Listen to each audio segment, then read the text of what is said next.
નમઃ શિવાય નારાયણ નારાયણ ઓમ નમઃ શિવાય ઓમ નમઃ શિવાય લો તો ચેલા અહીંયા બેસીએ નગરીના હાલચાલ બીજા પૂછીએ અહીંયા શું શું ચાલી રહ્યું છે એ બધું આપણે જાણીએ અત્યારે અહીંયા બેસીએ જી ગુરુજી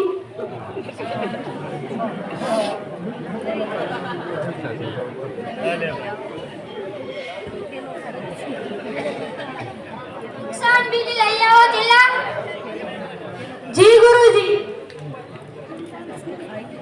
ભિક્ષામ દે ગુરુજી આ તો ઘણી ભિક્ષા મળી તો આને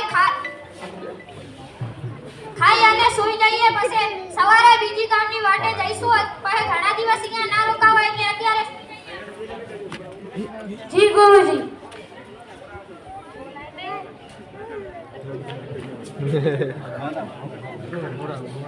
અત્યારે સૂઈ જઈએ ચેલા જી ગુરુજી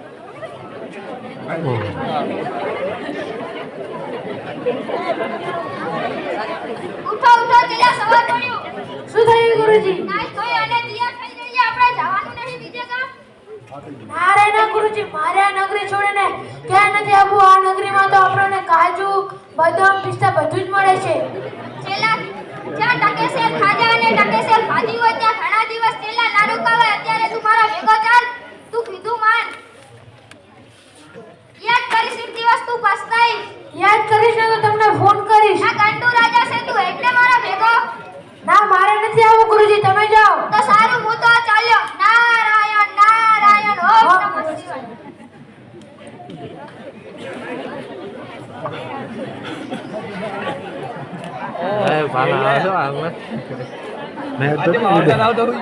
ये तो ईद नाटक में रखा है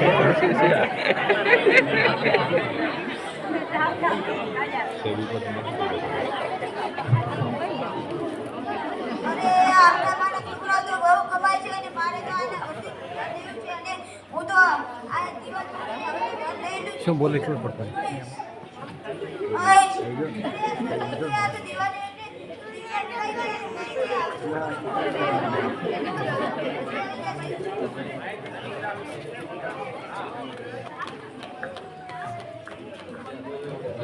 અરે આ શું થયું રાતે મારી ઘરે ચોર આયા અને મારું બધું ધન પણ લૂંટીને જતા ગયા અને દીવાલ પાણીથી મારા ચાર દીકરા દટાઈને મરી ગયા મારે રાજાને ફરિયાદ કરવી પડશે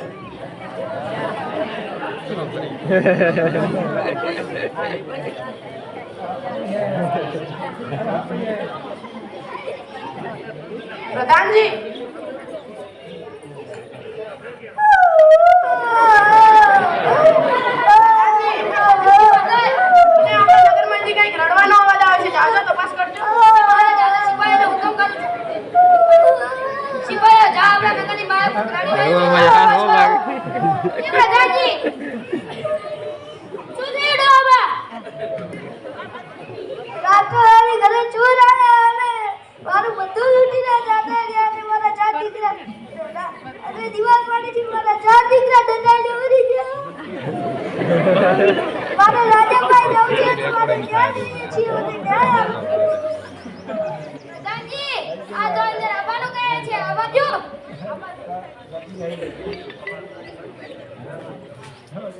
પ્રધાનજી આ તો આપણા આંખોબા નથી હા કેમ રડે છે તેમની ઘરે રાતે ચોર આયા હતા અને ચોરે ચોરી કરતી વખતે તેમના દીકરા ઉપર દીવાલ પડી અને તેમના ચાર દીકરા મરી ગયા કેમ વાત છે હવે શું કરવાનું એમ કરો તેમની દીવાલ કોણે ચણી હતી તે પૂછો અમથાબા તમારું ઘર કોણે બનાવ્યું હતું દીવાલ કળિયું બનાવ્યું હતું પ્રધાનજી જી મહારાજ હીરા કડિયાને આપણા દરબારમાં હાજર કરો જી મહારાજ હાલે સિપાહીઓને હુકમ કરું છું સિપાહીઓ જા આપણા નગરમાં જાઓ હોય ત્યાંથી ચિરાગ કડિયાને શોધી લાવો જી પ્રધાનજી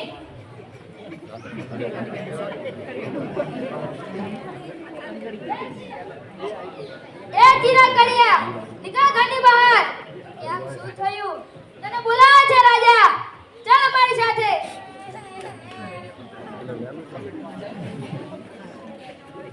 મહારાજની જય હો મહારાજની જય હો મહારાજ મારું શું વાકનો વાક ગુનાની વાત નથી પણ તે અમથાબાનું ઘર કેવું બનાવ્યું હતું તેમની ઘરે રાત્રે ચોર આયા અને ચોરે દીવાલ પાડીને તેમના ચારે ચાર દીકરા મરી ગયા તે ઘરનું કામ તો હમણાં શું થયું હતું પણ પ્રજ્ઞાત્મક જ્યારે પેલા સિદ્ધાર્થ કડિયાને કામ સોંપ્યું હતું. એમ વાત છે હા મહારાજ. પ્રધાનજી, જી મહારાજ.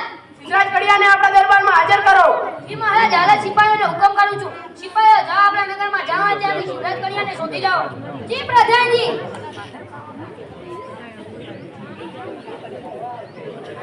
એ સિદ્ધરાજ કડિયા, તને બોલાવે છે રાજા.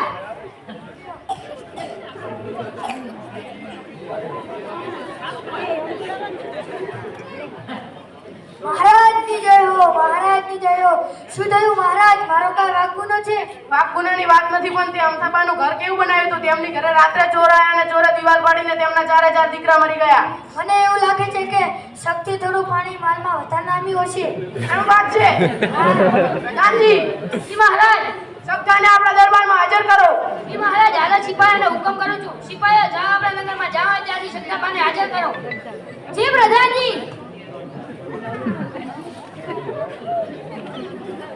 એ સત્તા, નીકળ ઘરની બહાર, તને બોલાવે છે રાજા.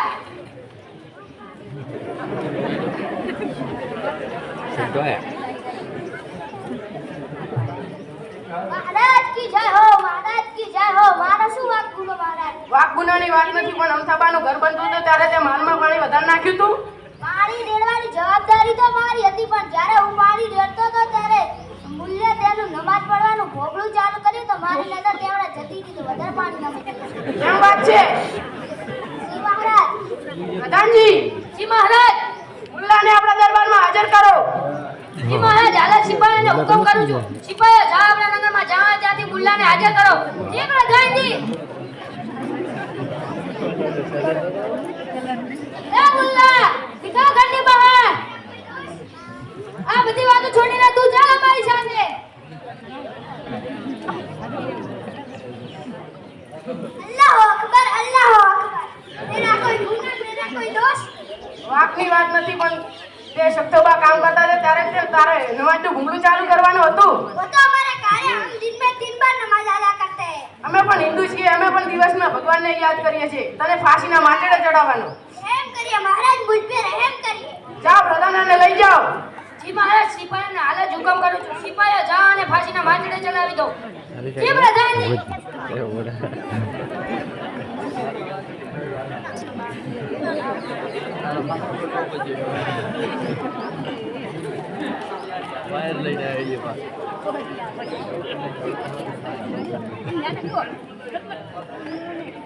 પ્રધાનજી, આ મુલ્લાનું તો ગળું નાનું પડે છે અને ફાંસીનો માંચડો તો મોટો. કેમ શું થયું પ્રધાનજી?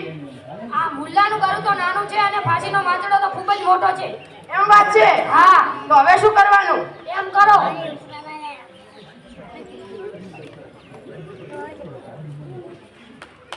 આપણા નગરમાં જાડો માણસ હોય તેને બોલાવી લાવું. જા બોલાવી લાવ. આપણા નગરમાં એક ઘટ્ટો ઘાટો ચેલો રહે છે, તેને પકડી લાવો સિપાહીઓ. જી પ્રધાનજી. ફોન પાડું છું લે. નથી, આ પણ નથી. અરે જાડો માણસ.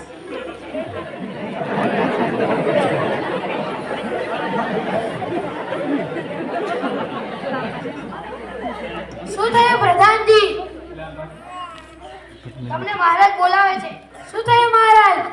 તને ફાંસીના માચેડે ચડાવવાનો છે. તારી છેલ્લી ઈચ્છા શું છે? મારા ગુરુજીને મળવાને તમે મને 2 દિવસનો સમય આપો. જા તારા ગુરુજીને મળી લે. હેલો, આ શું થયું ચેલા? ગુરુજી, હું તો ફસાઈ ગયો. મેં તને નતું દીધું, શેમાં તું ફસાઈ ગયો? આ રાજાએ મને તેમના રાજ દરબારમાં બોલાવીને ફાંસીની સજા આપી છે. મેં તને નતું કીધું જા ટકેસર ખાજા અને ટકેસર ભાજી હોય તો ઘણા દિવસ ના રોકાય, ત્યારે તો તું માન્યો નતો. તમે જલ્દી અહીંયા આવો, મને મારી નાખશે. પણ ચિંતા ના કરીશ, તારો ગુરુ જ્યાં સુધી જીવે છે ત્યાં સુધી તને કઈ નહીં થવા દે. શું થયું ચેલા? આ રાજાએ મને તેમના રાજ દરબારમાં બોલાવીને ફાંસીની સજા આપી છે. આપણે બે એક પ્લાન બનાવો. રાજા, તને જો ફાંસીના તારે જઈને કહેવાનું કે રાજાજી, હવે મારા ગુરુજી આવી ગયા છે